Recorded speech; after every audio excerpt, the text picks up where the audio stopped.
Inside the Vermont Historical Society in downtown Barrie, I get to do history all day, every day. you could say it's a historical gold mine, and Amanda Gustin, the Director of Collections and Access, absolutely loves taking deep dives into Vermont's past. I've been a history geek since I was a little kid, dressing up in colonial wear to do my homework. And I get to delve into people's stories and help people connect to Vermont's history and help explain a little bit of how we got where we are today. Today, we're here to talk about Women's History Month. There are so many influential women who paved the way for girls to succeed. We're highlighting three notable ones, starting with Anne Marie Batchelder.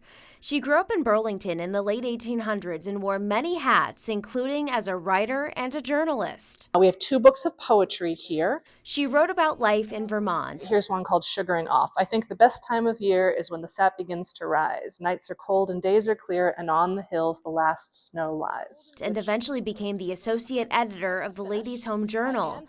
She grew a following publishing cooking recipes. But she's also got a fun way with words. If you stir and turn your chicken, you'll have a sauce as smooth as a kitten's ear. But arguably her most important work happened in Vermont politics. She became the first woman to be elected as a town grand juror in 1918 after women gained the right to vote in Vermont.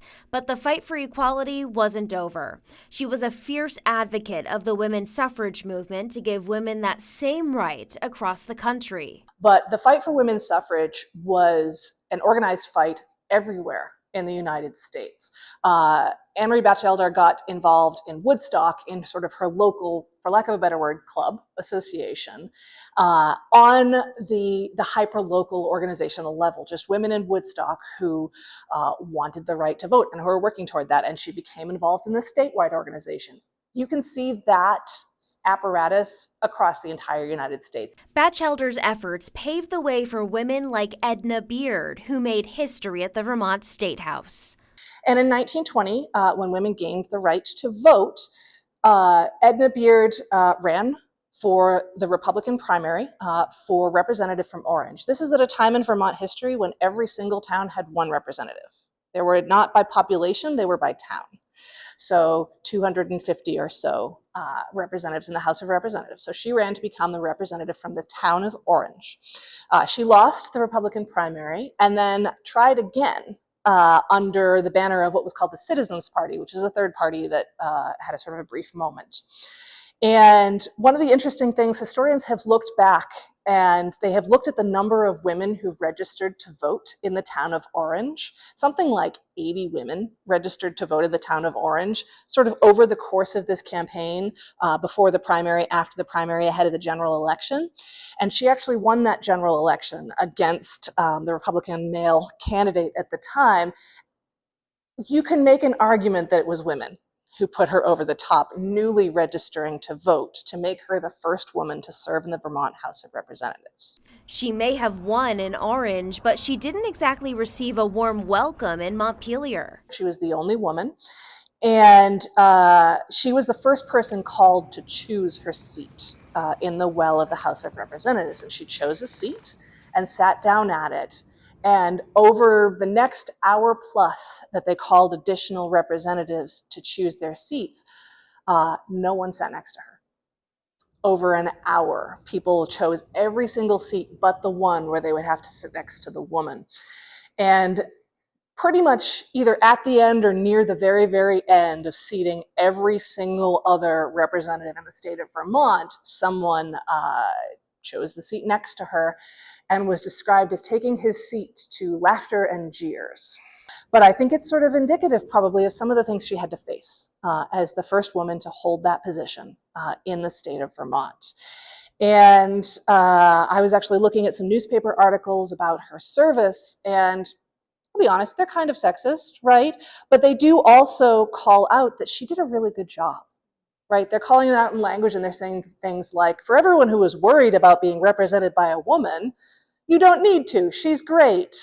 And like, they probably shouldn't have been worried in the first place, right? But the newspaper articles do call out that she really, she did a great job and that she was highly respected as a representative. She was respected so much that she went on to become the first woman to be elected to the Vermont Senate, too. Beard's portrait hangs in between the House and the Senate chamber on the second floor of the Vermont State House. And right down the stairs, there's an exhibit paying homage to Vermont's female politicians.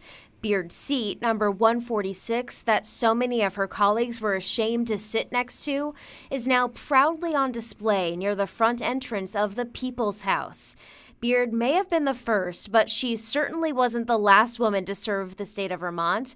Another woman who got her political start in Montpelier, who many of us know very well, is Becca Balint. So Becca Balint was born in 1968, and she came to Vermont as a young woman to be a teacher.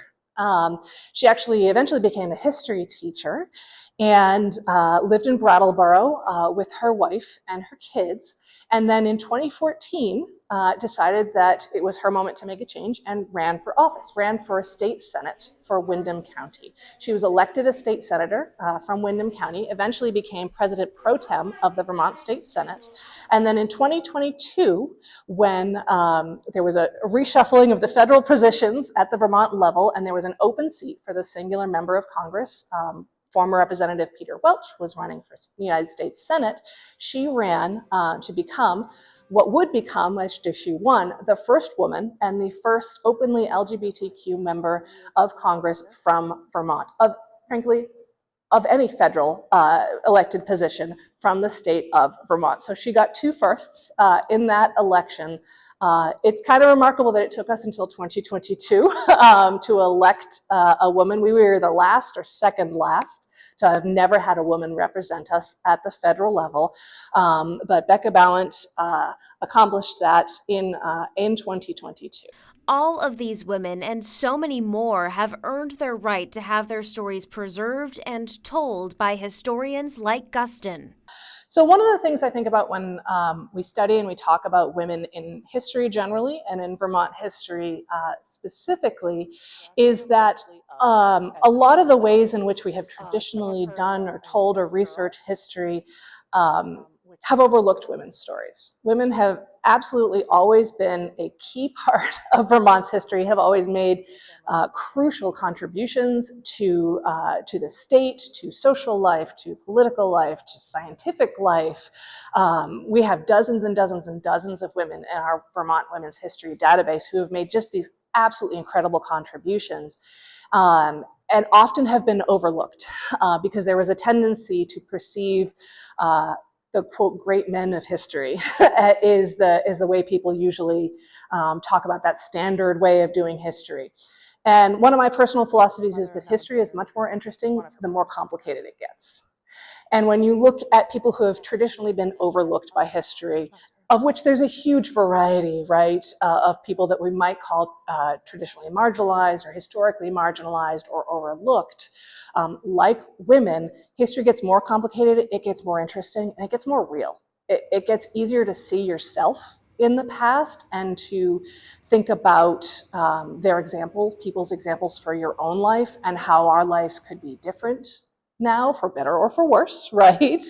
But the more complicated you make that, it's just the better we all do. Part of the motto of the Vermont Historical Society is that we believe that an understanding of the past builds better communities. And I really deeply believe that personally. The better we understand the past, the better we can make Vermont.